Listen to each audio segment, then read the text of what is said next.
Okay, everybody. Good morning, good afternoon. It is really good to see you again. I'm just going to ask everyone to mute themselves, please. And a couple of housekeeping notes.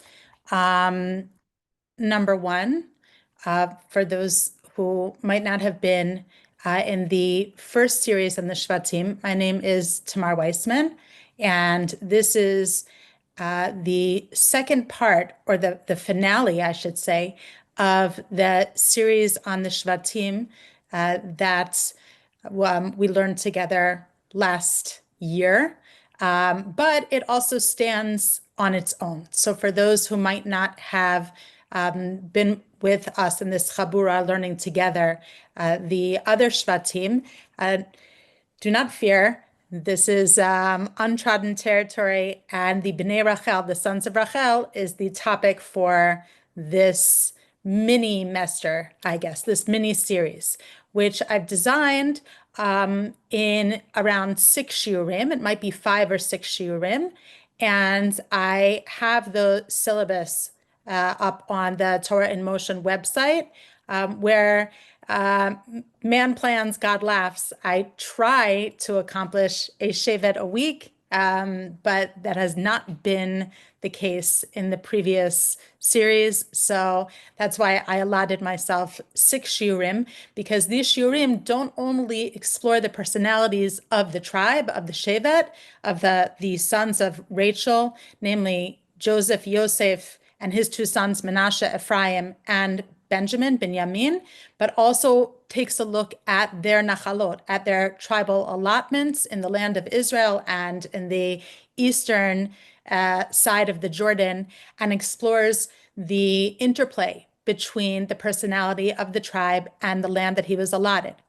So if you want to look to see what's up next over the next month and a half, then I invite you to look at the Torah in Motion website. One more housekeeping note. Um, I like to take questions at the end. Please feel free to write in any questions or comments that you have in the comments section, and Bezrat Hashem, I will get to them in the end. I'm a yucky at heart, so I start at 5 o'clock, 6 o'clock, depending on the time difference, and I do try to wrap it up within the hour. And so with that, let's get started. So this is a little strange that we're launching into the sons of Rachel, the Bnei Rachel, with the tribe of Menashe, who was not technically Rachel's son, but was Rachel's grandson. I guess the logical place to have started with the Bnei Rachel could possibly be Yosef, or as I had mentioned, I strongly feel this, and in the first series, probably Dan being the conceptual firstborn of Rachel. But we have already dealt with Dan. And I jumped straight to Menashe for a primary reason, and that is because I very much love the intersection of the tribe, of a tribe, with a specific month. It happens to be that we have just celebrated the new month of Cheshvan, and the Arizal, the famous father of modern Kabbalah, one could say, the Ari HaKadosh, from the 16th century in Tzfat, he assigned each of the 12 tribes a month, and he happened to assign the month of Cheshvan, or the month of Mar Cheshvan, to Menashe. So I figured that it was an auspicious start for our mini-series, not to start with Yosef, but to start with Yosef's son, Menashe, probably the least known of the descendants of Rachel, of the tribes that emerged from our matriarch Rachel. So when I think of Menashe, who, as we're going to see, we always look at the circumstance of the birth. And I should say, because I'm getting ahead of myself, perhaps, your question to me should be, wait a second, Tamar, Menashe and Ephraim are not of the 12 sons of Jacob. But because I am at heart a Limudei Eretz Yisrael person, someone who focuses on the study of the land of Israel, I think of the tribes not necessarily only as the sons of Jacob, but as those who were allotted ancestral tribal portions. Nachalot and Menashe and Ephraim, the two sons of Yosef, were each allotted portions. And so therefore, Menashe is one of the counting of the 12 tribes.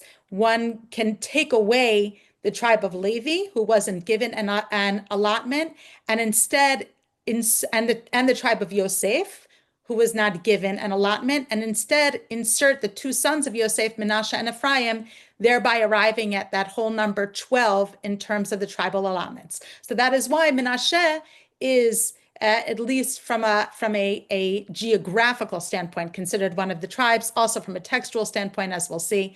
But so I feel perfectly legitimate discussing Menashe as one of the sons of Rachel and one of the 12 tribes. Now, whenever we talk about the tribes, we always talk about their concept, their conception, where the matriarch was upon their birth. In the case of Menashe and Ephraim, we're not so much focusing on the matriarch where she was. Rachel was no longer. She predeceased her grandsons. She died, as we know, with the birth of her second biological son, Binyamin. But we can still look at the circumstance of Menashe's birth as very instructive regarding the character of this tribe. So let's look here at source number 2, and then we'll get back to source number 1. Joseph had already been ensconced in Pharaoh's court by the time he had his children. And so he was already the tzafnat paneach, the viceroy, the seer, the interpreter of Pharaoh. And he had risen quite high in the Egyptian court. And it was at this point that two sons were born to him. This is, of course, prior to the whole story of his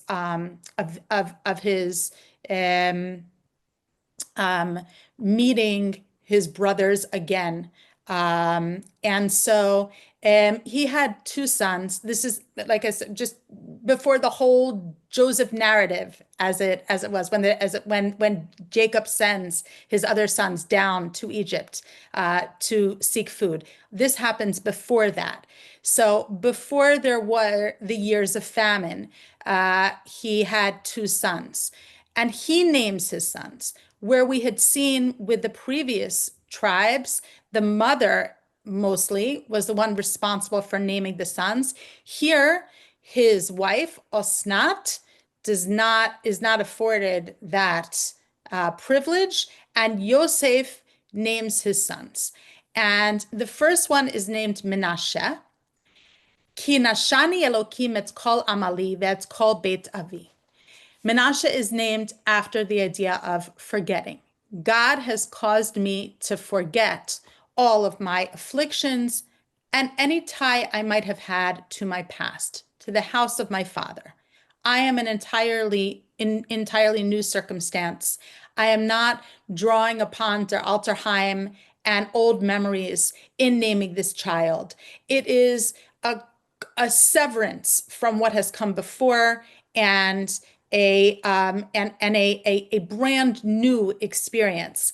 Even though I say that, while out of the other side of my mouth, I am also saying that that Yosef is paying lip service to his past affliction. He's saying, God has caused me to forget, but I know what I'm forgetting. He caused me to forget those faint echoes of the memory of having been sold by my brothers and imprisoned in Egypt and all of my earlier memories. So they kind of exist hand in hand within the name Menashe. Menashe named after the forgetting, but also holding at the same time what is being forgotten. Amali ve'et beit avi. And then the second son, who we'll be getting to in a couple of weeks' time, is Ephraim. And Ephraim not named with this idea of forgetting, but rather I have become successful, fertile, and productive in the land of my affliction. Focusing back on this idea of Menashe, and Yosef drawing upon his power to forget when it comes to Menashe. Menashe, essentially, we're going to see, will come to symbolize the the exile, the galut, the reinvention of Israel in a new land, a land that is not their birthright, a land that they are not destined to inhabit for all time, but where they are destined to spend um, much of Israel's existence, namely the diaspora experience. Menashe and Ephraim are both born in Chutz La'aretz, born in the diaspora, and they are named after that journey to the diaspora and the success of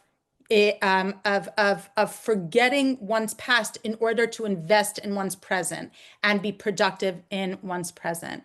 And this is not something necessarily that this is not even necessarily, this is not something, galut, exile, is not a punishment per se. It is a process that is essential for the development of Am Yisrael. And it's a process that was imprinted on Am Yisrael's earliest visions that were granted to Abraham about the future of his legacy. And we see this in the 15th chapter of Genesis, where in the Brit Bein Habitarim, where God is forging a covenant with his chosen Abraham, and he says, Abraham, peer far into the future. Yadoa teda ki ger yezaracha be'eretz lo lahem va'avadum v'inu otam 400 shana. Know that your future is not fully ensconced in the land of Israel. There will be a requirement. There's a need for Am Yisrael to, or for your progeny, not yet Am Yisrael, for your descendants to sojourn outside of Israel, and to have that experience of incorporating the exile experience into the character of Israel. And this idea of the necessity of galut is expressed very mysteriously and beautifully in the Zohar. And let's look at it together. Amar Rav Huna, Amai ishtavidu Yisrael b'chol ha'umin. Why was Israel subjugated to all of the nations? Right now we're expanding out here from the Egyptian subjugation, and we're looking at the experience of Israel, whether you want to talk about the Egyptian subjugation or the subjugation under the Babylonians or the Persians or Greece or Rome or the extension up through one can consider the last 2,000 years, not necessarily in certain circumstances subjugation, but definitely in exposure and absorption into the other nations, right? The experience of not being insular, but of expanding out through the Shivim Umot to all of the peoples of the world. Begin to Yishtar Bahon Alma. This is such a beautiful expression. Di'inon lekabel kol alma. That's that within Israel, these nations would live on, for Israel would incorporate the world. That whatever may happen to the future of these nations, they experience some of the eternity of Am Yisrael, because Am Yisrael, the Am HaNetzach, the eternal nation, has experienced these nations and has been impacted by these nations, right? Like I can just look at myself, pretty, apple pie and hot dog, 4th of July America, right? Like I'm bringing with me my circumstance of my birth in the same way that my Yemenite son-in-law and my Tunisian son-in-law, and I have another daughter who's seriously dating a Moroccan, right? Who knows what's going to happen there? But all of these experiences come together in what we call kibbutz galiot, which is the ultimate vision for Am Yisrael, which is incorporating all of these exile experiences and the growth that Am Yisrael does through the exile into our emergent national vision. On that day in the future, when my little own private UN, or all of, many of most of my friends and family here in Israel also have their own little private UNs going on as their families expand, and the different strains of diaspora experience incorporate and wind together to create emergent Yisrael. This is on that day, God's name shall be one, Mahu Chad Uf Yisrael Chad, just as God is one, Israel is one. Dichtiv Goy Echad Ba'aretz, we are one nation in the world. Mashmei Chad B'nitparash Be'shivim, his name was one, but then was shattered into 70, right? 70 different peoples of the world, the entire expanse of the world, of world culture, striving to experience God. Uf Yisrael Chad B'nitparash B'shivim. Israel is also one that was divided into 70 among all of our different exile experiences, and then came, and eventually again, Israel will once again rejoin in a brand new permutation of this amalgamation of all of these exile experiences. Now, I've gone on a bit about exile, but that's because Menashe is the father for us of the exile experience. And I find it quite poignant that when we bless our children, we don't bless our children over those tribes who were born in Israel, like Binyamin, or who one can say best encapsulate the nature of the Jewish people, like Yehuda, but rather we bless our children with the names, with the tribes that embody exile. Yisimcha Elokim ki Ephraim v'chi Menashe.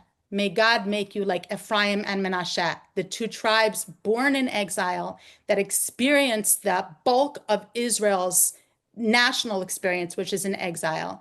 And of course, Hayinu Kechomim, we hope that the Ephraim and Menashe will rejoin all of Am Yisrael, all of us joining together in this new, enterprise of new Israel.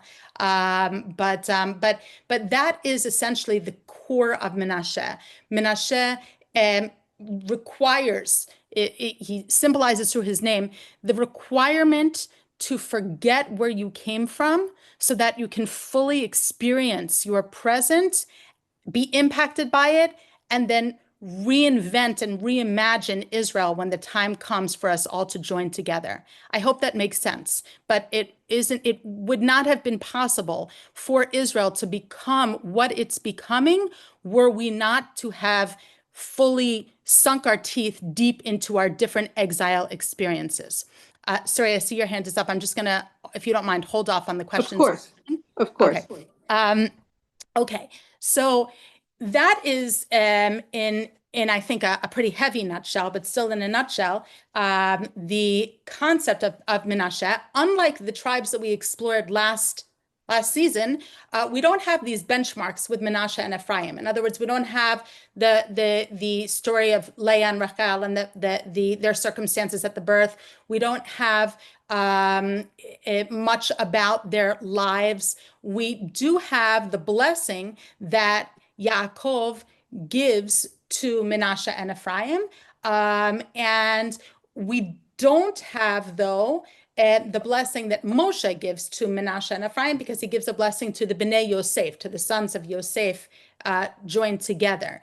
But we'll look now at the blessing that Yaakov gives to Ephraim and Menashe, something which I'm certain that all of us are familiar with. Very, very famous passage towards the end of the book of Genesis, and see if we can tease out more of an understanding of Menashe over and against Ephraim. Because as you all know, Ephraim, the younger brother, is prime. Younger brothers are always prime. It's almost like an unbroken law, right? So in our story that we have, when Yosef is bringing his two sons to Yaakov, to his dying father, to receive a blessing, then Yosef fully expects that his older son, Menashe, will get the prime bracha. The question that we should all ask is, why would he have that expectation? It never works out that way, right? It just doesn't. I mean, he should learn from his father. Yaakov himself, stole the bracha from his older brother Esav. And it's just not. And Yosef, not as the firstborn of Yaakov, realizes also that what is in store for him is a prime bracha. But he still tries, and that's very important for us to understand who Menashe is. In other words, Yosef, when he places the sons in front of Yaakov, places Menashe on Yaakov's right and Ephraim on Yaakov's left, expecting that Menashe will get the prime bracha, and Ephraim will get the inferior bracha. And here you can just read in the English, and I'm just paraphrasing here the Hebrew. What happens is Yisrael, namely Yaakov, he switches his hands, Vayashed al Rosh Ephraim b'huat Sa'ir, and so he puts his right hand on the younger son Ephraim, who will receive the prime bracha. Sikel et yadav. He makes his hands wise, right? That's the seichel. That's what he intends for this to be, almost like a pageant, right? He does like this, and he makes a whole show of it. Ki Menashe ha-bechor. Menashe was the oldest, so he should have gotten the right hand, but no, he's deliberately switching his hand, and so he blesses Yosef, excuse me, and then before he gets into, he blesses with a general bracha, which we're not going to be looking at now, but before he gets into the specifics of the bracha for each of these two boys, Yosef is very distraught. Yosef, the father of Menashe and Ephraim, will not have it. Vayera be'enav. He was not having any of this. He said, no, I deliberately put my firstborn Menashe on your right. He's like, no, Abba, let's get our hands back where they belong. So you should put Ephraim as the secondary bracha and Menashe as the primary bracha. These verses stress the distress of Yosef at what is going on now. No, you have it. Yaakov, you must be mistaken. This one is the Bechor. I need Menashe to get the prime bracha. But Yaakov does not agree. Vayima'en aviv, and he says, Yadati b'ni, Yadati. I know that you intend for Menashe to get the prime bracha. I knew this all along, but that is not the vision that I have in store for the future of Am Yisrael. Menashe will also become great, and he will become his own tribe, and a very powerful tribe, and a very populous tribe. But his younger brother will surpass him, and express Yosef's potency, your ultimate expression will be through your youngest son. You think it'll be through your oldest son, but it will be through your youngest son, which is why we, for eternity, are been left with this bracha, Yisimcha Elokim, may God make you Ephraim, like the younger son, Vichim Menashe, and like the older son. Vayasem et Ephraim lifnei Menashe. The stress over and over again is how Ephraim is prime, Menashe is secondary. I'd like now to address Yosef's distress, because it's screaming at us subtextually in that passage. From where does this come? Why is Yosef, who himself is not the firstborn? Yes, he's Rachel's firstborn, but in the grand scheme of things, he's not the firstborn. And he sees, if he opens up his Bereshit, that the firstborn, you could pay lip service to the firstborn being the Bechor and getting the prime bracha, but it never works out that way. Why does he so strongly feel that Menashe deserves the prime bracha? And the answer is a midrashic motif. This is where the midrash plays, right? Where every single opportunity that the midrash can find to show Yosef's love and preference for Menashe, it does. Now, the midrash takes liberties But the liberties, of course, are based always on the textual pin. And this is our extraordinarily strong textual pin, where Vayera be'enav, it was very, very distressing for Yosef that Menashe was not getting the prime bracha. This is our pin for developing a motif of Yosef's preference for Menashe. So every time we're going to see Yosef calling upon somebody, it's always going to be Menashe. Let's just do a quick survey in the Yosef stories of where Menashe surfaces in the rabbinic imagination, of course, again, based on this strong textual pin. Now, remember where Yosef had commanded someone in his household to plant his gvia, his magical what's the word? Like when you use it to try and tell the future, right? Or to conjure his conjuring cup, I guess. His gvia is his magical conjuring cup. He said, plant this in Benjamin's sack, right? Put it in the youngest brother's amtechet. Vayitzavat asher al beito. The language in the Bible, in the verse itself, is he commanded the one who was over his house without any identification as to who that could be. And he said, Malayet amtachot anashim ochel, fill all of the sacks with food, but go back and make sure that this gvia is in Benjamin's sack. Amar lemenashe. Right now, who was he telling in the Midrash in Tanchuma's estimation? He's not saying Asher al Beito, who is going to be his household manager. Of course, Menashe. Let's look at another example.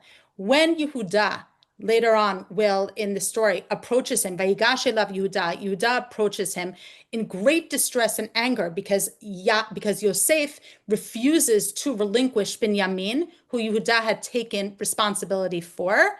Then Yehuda, let's see how the Midrash puts it. Vayigash elav Yehuda, Rabbi Yehuda, Rabbi Nechemia, Rabbanan. There's a discussion in the academy as to what the significance of Yehuda approaching Yosef is. Rabbi Yehuda mer hagasha lemilchama. It wasn't like I'm approaching you obsequiously. I'm approaching you to try and talk to you. No, he brandished his sword and he approached Yosef, the tzafnat paneach, to kill him. And he goes on to a soliloquy that Yehuda is screaming at Yosef. If you don't give me Benjamin back, I'm going to draw my sword and I'm going to start with you and finish with Pharaoh. You're all goners. Right? If Yosef would have left him alone, if he would have just said, I'll kill Paro, and didn't personally threaten him. Because Yehuda threatened Yosef. Ramaz leMenashe. Yosef indicates to Menashe, Urefash chad refesh v'za'at kal palatin. And he stamps his foot and the entire palace shakes. Amar, Yehuda says, uh-oh, Zain refesh min betaba. Only someone who comes from my household, from Yaakov's household, can make such an impact. When he realizes that something is afoot, that there's something far beyond his immediate understanding, then he starts with appeasing language. But the importance that I bring, it's a lovely story, important also in the heaviness of that language, Vayigash elav Yehuda. But the reason why I bring you this story here is Ramaz leMenashe. If Yosef has a task to get done, he's going to hint to Menashe. Ephraim's nowhere to be seen. Another example in the text, when the brothers are talking and they're speaking in Ivri, they're speaking in the Lashon HaKodesh, in their own language that they brought from their father's house, they feel that they are going to go undetected. They can say what, it's like me in front of my son-in-law. I feel like I can say whatever I want because he claims to not speak a word of English. Meanwhile, he knows English probably as well as I do. Behem lo yadu ki shomea Yosef, ki hamelitz beinotam. But it was all a ruse. Yosef had created this ruse that, oh, I have no idea what you're saying. I'm not of you. I don't speak your language. That's why I brought an interpreter. melitz benotam. There's an interpreter there. In Bereshit Rabbah, the Medrash says, "V'hem lo yadu ki shomei Yosef ki melitz." Who's the interpreter? Menashe. Menashe is the interpreter. So three examples so far that the Midrash has brought where Menashe is going to always fill in for any task that Yosef needs done. The fourth example that I bring here is another Midrash in Bereshit Rabbah, when in describing how Yosef was the ruler over Egypt, and the various, his methods, his bureaucracy that he put in place, his administration was very systematic. And part of his administration was that if somebody comes into the country, he has to register. There's border control. You can't just come in, because I need to make sure that we understand our population's needs. And I can't start helping those who are not Egyptian with their food needs before I start helping Egypt. So he made sure everything was written down very carefully. Taman, who did he appoint as the head registrar to make sure that all of this administration was done well? Menashe, right? Of course, he's appointing Menashe. So all of these examples, these midrashic examples together, serve to express and illustrate that strange obsession that Yosef has, or strange over concern and distress that he has when Yaakov is overlooking Menashe in favor of Ephraim, because clearly Yosef has groomed Menashe to be his inheritor, to be his ben mamshich, the one who will continue his legacy.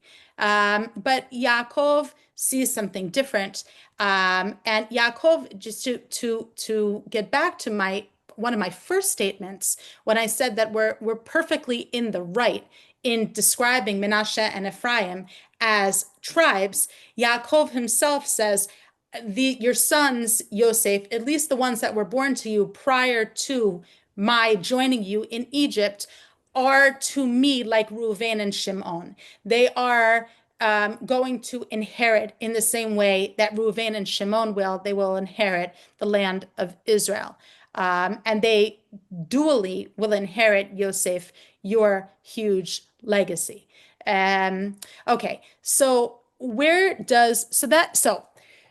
up until this point, not only have I tried to establish Menashe's character as the father of exile and the crucial role that exile plays in Israel's experience, so much so that we bless our children in the names of the national names of exile, and after the value of forgetting, so that we can fully live in exile. We need that to become who we are. But I also try to express why Yosef prefers Menashe, where that comes from, where the textual pin is, and how the Midrash will build that up. As much as Yosef might have a vision, he himself is a dreamer. He has a vision for the future of his progeny. Yaakov is the ultimate dreamer. Remember, Yaakov dreams before Yosef does. Yosef inherits his dreaming mantle, as I call it. He inherits the city of Yaakov's dreams, Beit El. Yosef's two sons, Menashe and Ephraim, will unite in what rare show of unity between these two warring tribes to conquer Beit El upon the national return into the land of Israel. They'll conquer it for their father, for their grandfather. Their grandfather is the dreamer. The grandfather, Vayechalom Yaakov Chalom, Beluz Beit El. Yaakov has that initial dream. So the repository for the national vision is more accurately Yaakov's than it is Yosef's. So Yosef was mistaken in this sense. Yaakov gently, Yadati b'ni Yadati, gently reminds him. And we see this played out through the entire biblical narrative, in that as much as Yosef might have preferred Menashe, Ephraim is the prime expression of Yosef and the expression of Yisrael, even beyond Yehuda. What do I mean by this? When we talk about Yisrael, that's a word that means many different things. I tend to use it very liberally and freely. I also talk about our current circumstance as Yisrael, not necessarily Yehuda. But when I say Yisrael and Yehuda in the same context, I mean the two kingdoms of Israel that were divided from the United Kingdom of David and Solomon and rent into two. The 10 tribes in the north that were led by Ephraim, and the 2, 3, 4 tribes, however you want to count them, Yehuda, Benjamin, Levi, and Shimon in the south that were led by Yehuda and then the Davidic dynasty. Ephraim becomes synonymous with Yisrael, so much so, and I bring here only a few examples from Yeshayahu, and I bring, I think, one from Yechezkel, where the term Yisrael is interchanged with Ephraim. Verosh Ephraim Shomron, the chief city of Ephraim, meaning the chief city of Yisrael, the northern kingdom, is Shomron. Yavi Hashem elecha v'alamcha v'al beit avicha yamim asher lo ba'ul miyom sor Ephraim me'al Yehuda. God will cause to come upon you and your people and your ancestral house such days as have not come since Ephraim seceded from the Davidic dynasty of Yehuda.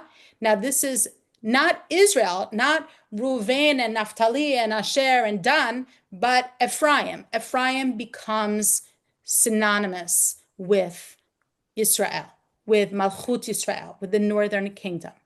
Elsewhere in Yeshayahu, Sarah Kinat Ephraim v'Tzorarei Yehuda. These are the two powerhouses.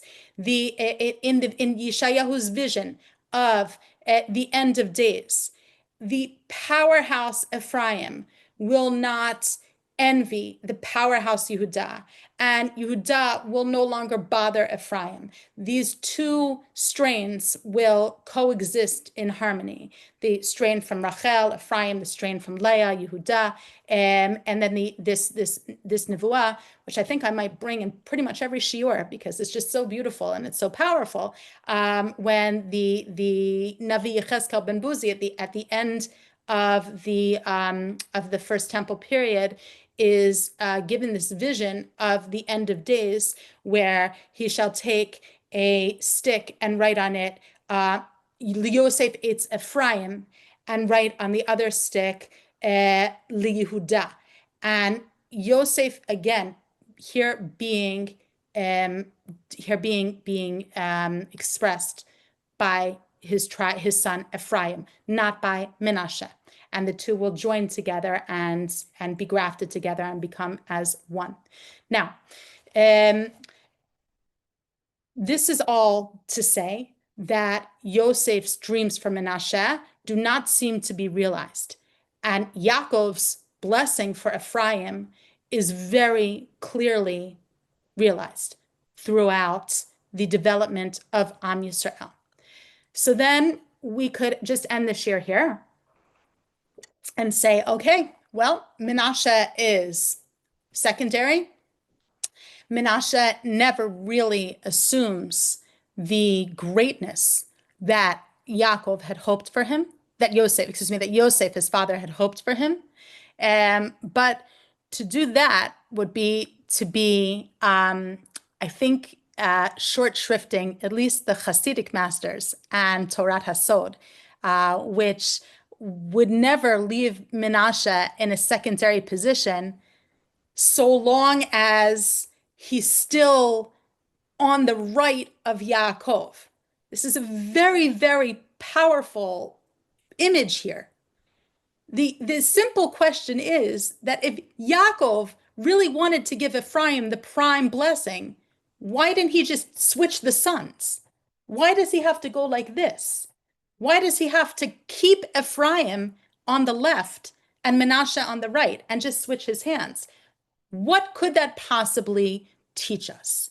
That is a very, very evocative image for Torat Hasod, let's say, some of the Torat HaMidrash, the deeper message that is part of that image for us, of this strange display of the switching of the hands as opposed to the switching of the boys. And so to develop this idea, I bring a Hasidic master that I'm sure many of you have heard of, the Bnei Yissaschar. His sefer is pronounced Bnei Yissaschar, not Bnei Yissachar.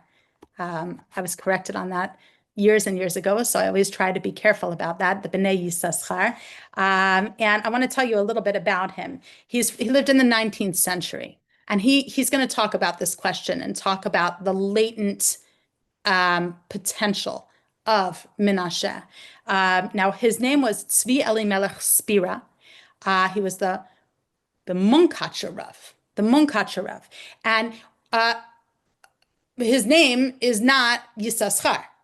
So normally, you have a sefer that's going to be named after oneself or one's patron, right? But his name is Tzvi Elimelech, right? So why is his sefer named the Bnei Yissaschar? Because apparently the Chose of Lublin informed Rav Tzvi Elimelech Spira that he was from the tribe of Yissaschar, the tribe of Yissachar. And so there was that connection that he felt on some kind of a spiritual level, that he was connected to Yissachar. And I'll remind you, for those who remember the shiurim on Yissachar, the Yodei Bina Li'itim, it was the tribe who excelled in understanding the times, intercalating the calendar, applying his Torah wisdom.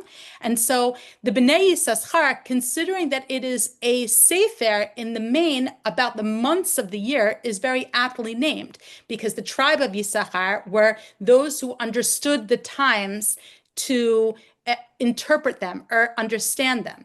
So whether you want to understand that he felt he was somehow of a kindred spirit with the tribe of Yissachar, one of the 10 lost tribes, or because of that pasuk in Chronicles, Bnei Yissachar, Yodei Bina Li'itim. This is a sefer that goes through the months. Each month, of course, as I had mentioned at the beginning of the shiur, assigned to a different tribe, and tries to arrive at a deeper understanding of the month. Now, auspiciously, we ourselves are in this month of Mar Cheshvan, and the month of Menashe, of Mar Cheshvan, is assigned to the tribe of Menashe.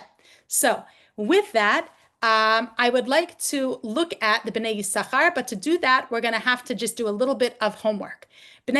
Most of the I should say, the limited experience that I have with these kinds of Sfarim, my prime experience would be with the Pachad Yitzchak, but with these very loaded Sfarim, some of which are from Hasidic masters, some of which are just from later thinkers and philosophers, they require you to have done quite a bit of homework beforehand, because they draw references to Midrash that they just want they want to play with, they want to riff off of, right? You don't go to a master, a jazz musician if you haven't mastered the basics first, right? So in order to get into the Bnei Yisachar, we need to look at this Besikta Rabbati. Because of our time limitations, I'm just going to paraphrase here. You can just look along. The midrash here is looking at the verse in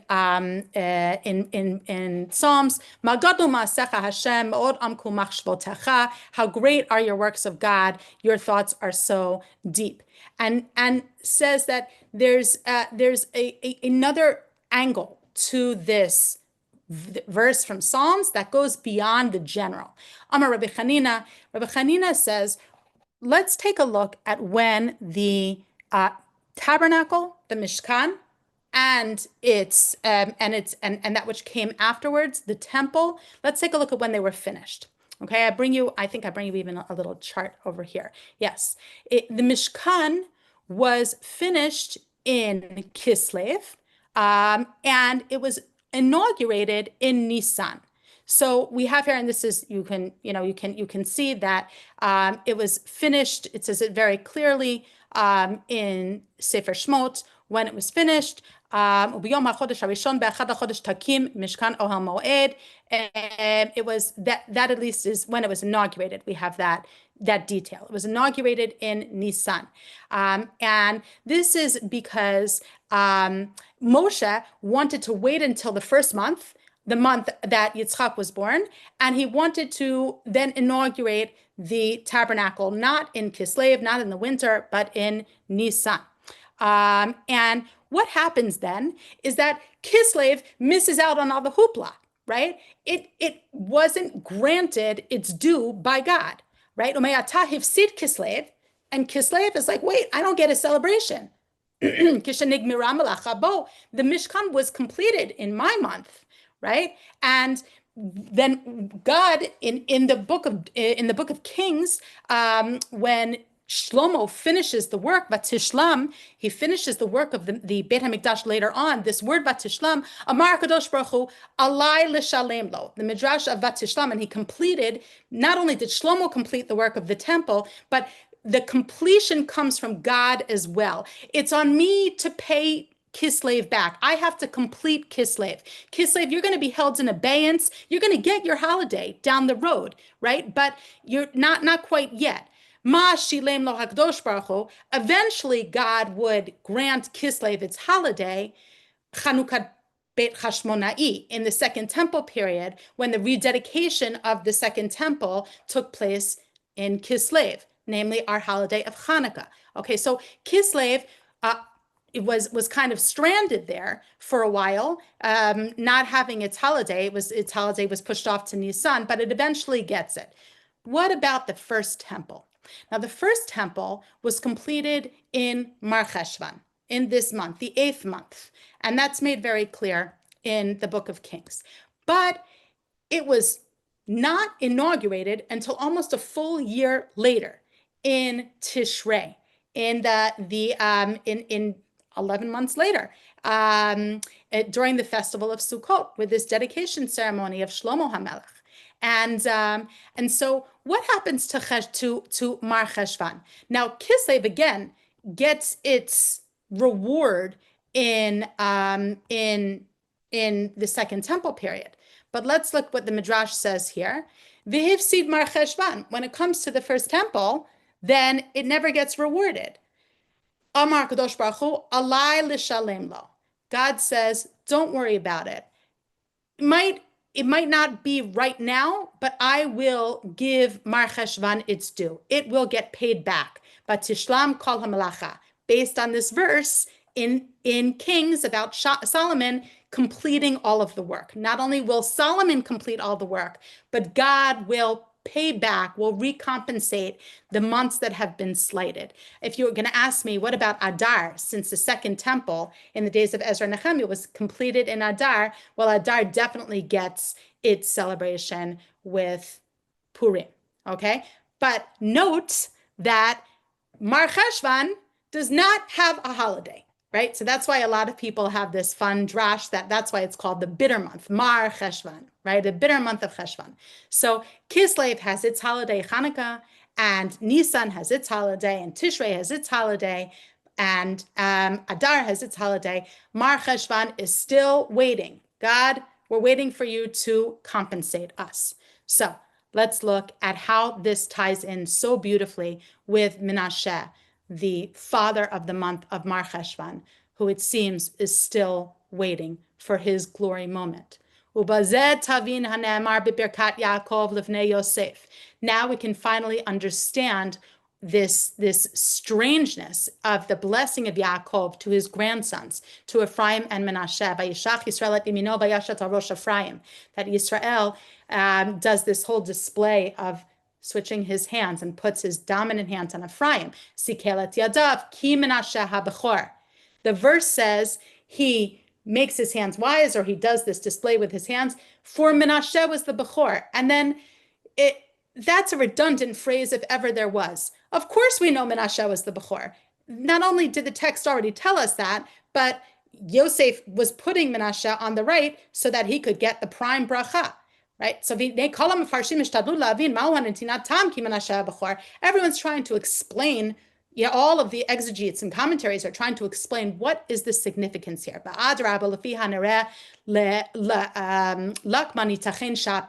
And no, it's just the opposite. It will all become very, very clear based on what was said before, part that I didn't bring for you. But it's all going. Let me just wait, the Bnei Yissaschar is saying, and you're going to understand exactly why the verse maintains this strange redundancy, ki menashe habachor. Because our main question is, lama lo tziva Yaakov litenet menashe b'smolo? Why didn't Yaakov just to instruct Yosef to switch the boys around and put Ephraim on his right and Menashe on his left? Why does he need this whole play here? Lama hu tzarach l'sakel et yadav? Why does he need to display like this? But it is because Yaakov wanted to preserve the Bechor status of Menashe. Kain, ki Menashe HaBechor, hu sikelet yadav, ki Menashe HaBechor. He's going to switch his hands because Menashe still needs to remain on the right dominant side of Yaakov. V'habinyan ha'atid, the future Beit HaMikdash, the third temple, hechashuv min kulam, that will surpass any that came before, yeh hachinuch b'chodesh hamiyuchas lo, chodesh ha'emtzai. When will its dedication come? When will it be recompensed? It will be recompensed in the middle month. The middle month, the month of Menashe. If the month of Tishrei is Ephraim and the month of Kislev is Binyamin, then the middle month is Menashe. These are the three sons of Rachel. They get Tishrei, Cheshvan, Kislev, Ephraim, Menashe, and Binyamin. And so this middle month that belongs to the Degel HaEmtzai, the middle flag in the camping of the encampment of the tribes around the tabernacle in the desert, on the western side, there was the dominant flag Ephraim, the middle flag Menashe, and then the third flag Binyamin. Those three tribes, the three sons of Rachel, of Rachel, all grouped together. Lazeh amar katuv sikelat yadav. And that is why the verse says that he switched his hands. V'lo hechlif et Menashe l'smolo. And he didn't relegate Menashe to this inferior position of the left side. Ki be'emet Menashe habechor v'hu b'chashivut. Because Menashe, as liminal as he is, and as much as he might have to wait, surpasses Ephraim. He retains importance. It will just only become apparent la'atid level, and he retains that right hand dominance. And when we have this motif that I've tried to make clear over the course of the shiur, that Ephraim is indeed dominant in the history of Am Yisrael, he just gets his reward before Menashe does. The dedication of the first temple was granted in Tishrei, which is the month that's assigned to Ephraim. That's the first temple. That's the glory. That is not going to be the case of the dedication of the third temple in the future. That will take place in this bitter month, the month that is at present without celebration, which, by the way, for those Israelis here, we know that that's not entirely true, especially as parents, because the Chodesh Irgun, the month of Bnei Akiva celebrations, where our children basically are not in school, but are going wild in Bnei Akiva, always happens in Mar Cheshvan. They had to stick it somewhere, so they gave us this quasi-celebration. But I think we can still all agree that we're waiting as a nation for the big national celebration of the redemption of Mar Cheshvan. Baruch HaMagid Mereshit Acharit. I love this expression. It's blessed is he who declares the end from the beginning. Menashe was always there, silently, on the right side. Liota emet hu di kar chashivut habayit asher yukiyam la'ad hu habayit asher yechinucho Mar Cheshvan. The eternal temple, the third temple, will be dedicated in Mar Cheshvan. V'Yaakov Avinu sam et Ephraim lifnei Menashe. Yaakov, in his vision, placed Ephraim prior to Menashe. Al ken himtinu b'chinucho ad chodesh Tishrei hamitiaches Ephraim. Havein. I love how he ends. Havein. Understand this well, which is why Gverotai v'Rebotai, we have this surprising pasuk, which this is again an expression for me of Baruch HaMagid Mereshit Acharit. You have the pasuk, which was written thousands of years ago in the book of Psalms. And it takes the Bnei Yisachar, who lived in the 19th century, to reveal the full glory of this pasuk. The pasuk is Lifnei Ephraim uBinyamin uMenashe orara et gvortecha ulcha yishuata lanu. Before Ephraim, Binyamin, and Menashe, arouse your might and come to our aid. This is the strangest verse because it is. I was taught this word when I was in an undergrad class. And it's a break of a hendiades. Hendiades is a fancy word for two words that always come together. Tohu vavohu, chesed v'emet, Ephraim v'Menashe.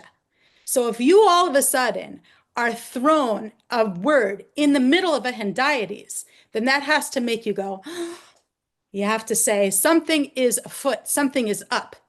Ephraim, Binyamin, and Menashe, that order is wrong. Clearly, this verse begs some kind of a deeper explanation. And that is what the Bnei Yisachar obliquely offers us, which is Ephraim is Tishrei, Binyamin is Kislev, Menashe is Mar Cheshvan. Ephraim gets his glory. Tishrei gets its glory with the first temple. Binyamin, Kislev, gets its glory with the second temple. Menashe, the month of Mar Cheshvan, will get its glory with the dedication of the third temple, and explaining this particular order. And I will end today's shiur with a midrash in Bamidbar Rabbah, which caps off our vision of Menashe as the son who stands in potential, liminally waiting for his glory moment, not forever to be eclipsed by his younger brother, but to wait for that time when he will be rewarded. But Tishlam, when Hashem says, I shall reward you. And this is a midrash based on a verse in Tehillim again, Li Gilad v'li Menashe. The Ephraim Ma'oz Roshi, Yehuda Mechokeki. The order here puts Menashe before Ephraim, something very, very rare in the Bible, right? It's always Ephraim and Menashe. So when we see Menashe before Ephraim, then we get curious. Li Gilad v'li Menashe. To me is Gilad and to me is Menashe. And yes, Ephraim, you have functioned as my stronghold. Yehuda, you are my lawgiver. How does the Midrash understand this verse? Li Gilad, Eliyahu HaGiladi, Ze Eliyahu Shaya Mitoshvei Gilad. Eliyahu will be the herald. He will herald in the Messiah. V'li Menashe, Ze Mashiach. Shalmein mi banav shal Menashe. This is the Mashiach ben Yosef, the Messiah who is destined. We know we have two Mashiachim, we have two Messiah-like figures. One comes from all of the stream of Rachel. One comes from the stream of Leah, Yosef and Yehuda, and who will be the tribe of Yosef that will merit having the Messiah come from him, Menashe. So Menashe eventually will get his glory moment. So I will take questions in just 1 second. I just want to give a quick recap of today's shiur. Menashe is the tribe that expresses the long, almost intolerable, indeterminable span of Israel's exile, the success of Israel's exile predicated on forgetting and yearning for what we had, but fully investing in our present. I see us as a nation turning this corner already, which is why it's almost like it's a difficult statement to say. Where I believe that were I to be giving this shiur 80 or 100 years ago, then I could say it with the full force of conviction. I just feel Menashe is that power of Israel is almost reaching its conclusion. And then we took that's Menashe's character basically. We took a look at Father Yosef's preference for Menashe and how the Midrash expresses this all based on on his distress at Yaakov giving the prime bracha to younger Ephraim over Menashe. We saw how Ephraim over the course of Israel's development does receive prime blessing. And then I did try to redeem Menashe and show that that which has not yet been fully realized in Menashe, his glory moment, will reach expression at the end of days in the person of Mashiach ben Menashe and in the Chanukat Bayit Shlishi in the month assigned to Menashe, our current month, Mar Cheshvan. I did that in an hour. So now let's see if there's any comments. Okay. It seems Ephraim and Manasseh were given Hebrew names by their father. Why didn't he use Egyptian names if he was trying to forget what his family did to him? And he obviously taught his children Hebrew if he asked Manasseh to be the interpreter. Thank you for that question, Zev. I think that the answer that I believe is accurate here is that the naming of Menashe, Kinashani Elokim, God caused me to forget, et ani ve'et kol beit avi. That second part of the verse, it means that Yosef didn't truly forget. He's in the process of forgetting. He caused me to forget, but I still remember what it is that I meant to forget, right? Like if I truly forgot something, then I couldn't tell you what it was that I had forgotten. So this is perhaps a step in forgetting, or perhaps my resolve, Yosef is saying, to cut off the dreams of the past so that I can fully concentrate on the future. But embedded within his naming is, as you point out, in Hebrew, and his maintenance of Hebrew, which, by the way, I just want to point out, Zev, because you brought this important question. Yosef, at the end of his life, says, I didn't forget, right? I might be naming these children of the future in the vein of galut, but I didn't forget. Vayomar Yosef elechav, anochi meit, I'm going to die, but you cannot leave me here. Elokim pakod yivkod etchem. When God eventually, hundreds of years down the line, decides that this great experiment of galut it has come to an end, ha'ela etchem min ha'aretz hazot. Take me out of here with you. El ha'aretz asher nishba la'Avraham li'Yitzchak li'Yaakov. Take me back. So that this name Menashe is about the success of galut, but it is not. There is no such thing as a full forgetting. Okay. How old could Menashe have been when he interacted with the brothers? This is one of these midrashic conundrums. I would say not very old, but I don't think that here the midrash is meant to be taken literally. I think the midrash is just going to try and justify Yosef's distress at Yaakov giving the prime bracha to Ephraim, which really doesn't make much sense because this great hadgasha, the great emphasis on Yosef's distress requires a midrashic answer. So that's why the midrash is going to just insert Menashe any single time that it can. Although Ephraim produces the majority of leaders of Israel, starting with Joshua, not including descendants of David, Menashe is the largest tribe in population and territory.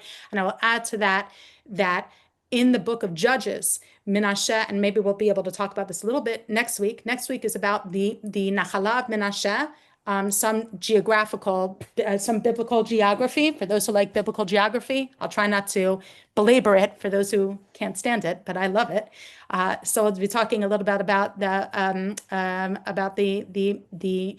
tribal allotment of the daughters of Tzlavchad, who came from Menashe, as well as Gideon's home city of Ophrah. Gideon, the judge, was from Menashe.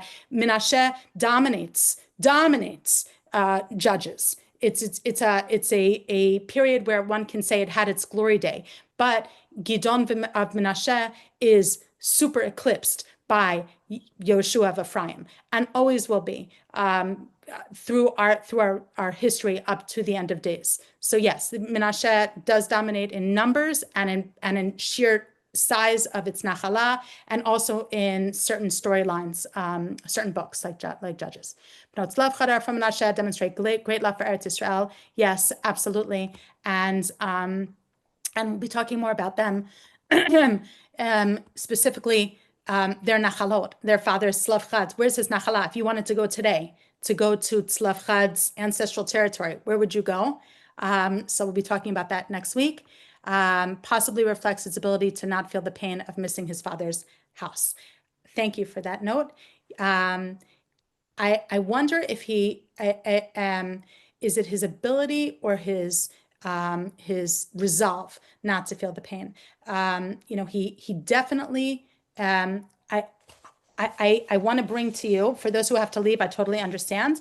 I just want to bring something that a parish of Rabbeinu Bachya and the Alshich that speaks to that point.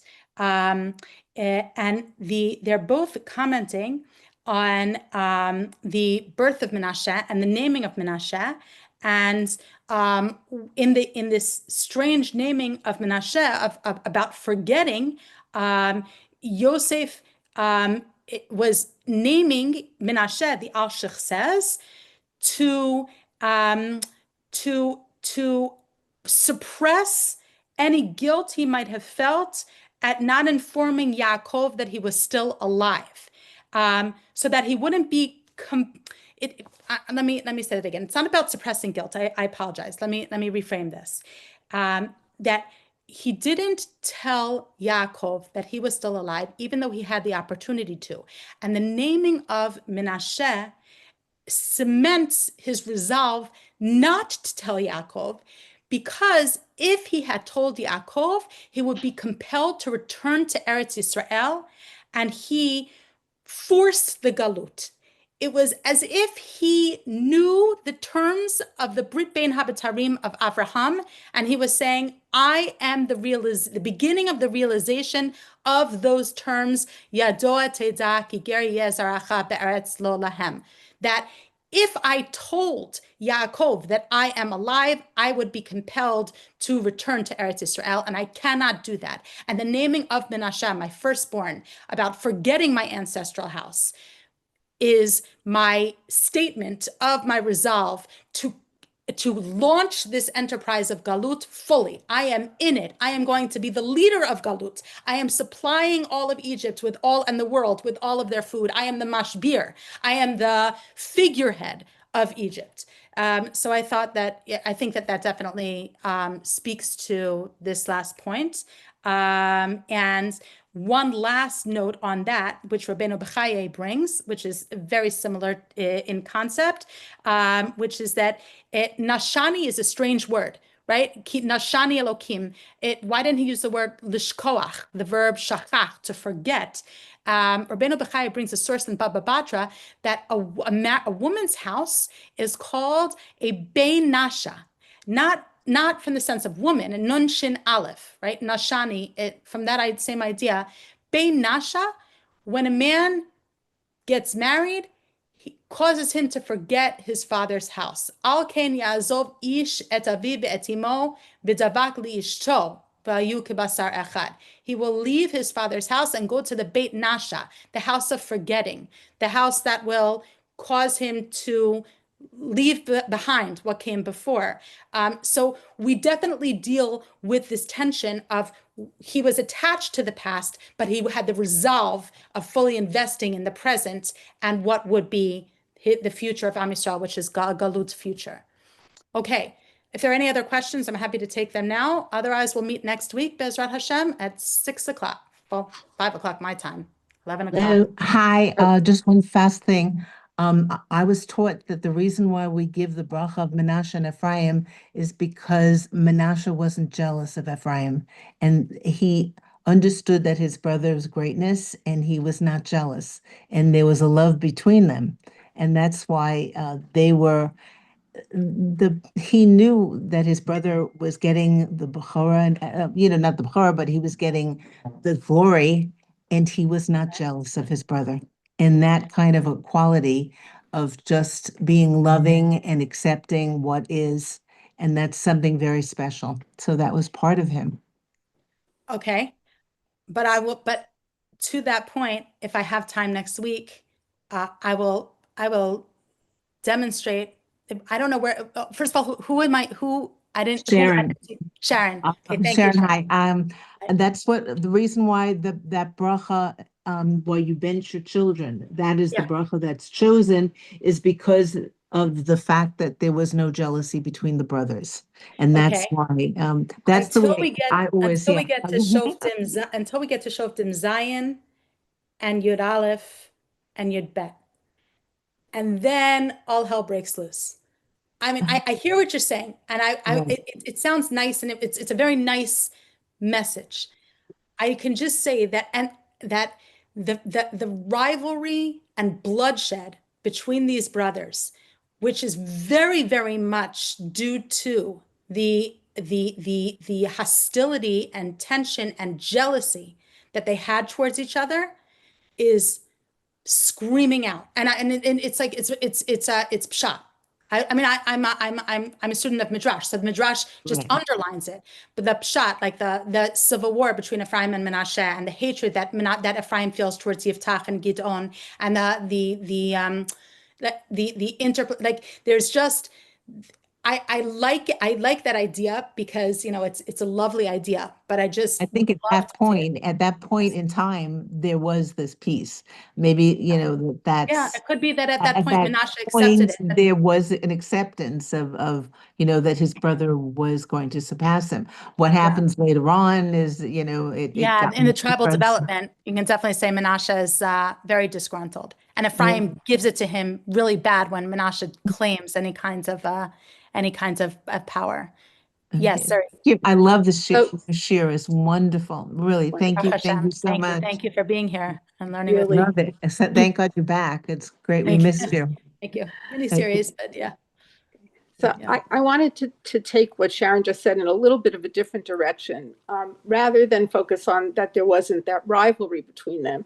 But I think that Yosef, he understood that all the troubles that have happened in the past were because the father favored one over the other.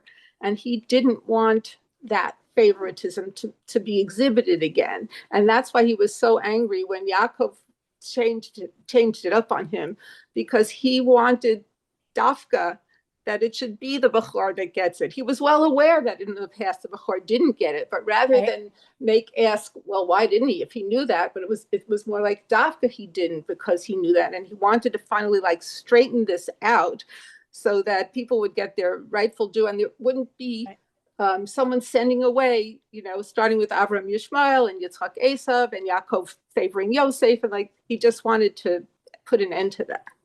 That definitely makes sense. Listen, it like as a tikkun measure, right? That one can say, and I haven't done a survey recently of the mefarshim, of like the classical commentaries on what vayera be'einav, why it was so bad for him, because I tend to just run straight to midrash and overlook the Rishonim and Achronim, much to my chagrin. It's definitely not a strong suit of mine, but like I just, because the midrashim are always like finding Menashe whenever Yaakov needs anyone, then Right. my immediate assumption was that, well, Yaakov just had a strong, it's his favorite son, right? Even though the verse doesn't say that Menashe is his favorite Right. son, but I definitely understand what you're saying, and I appreciate it, and it definitely makes sense. Even though ultimately it doesn't matter.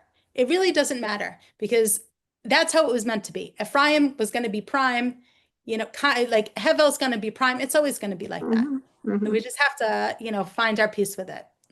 No, Yeah. it was a very, very beautiful, sheer beautiful.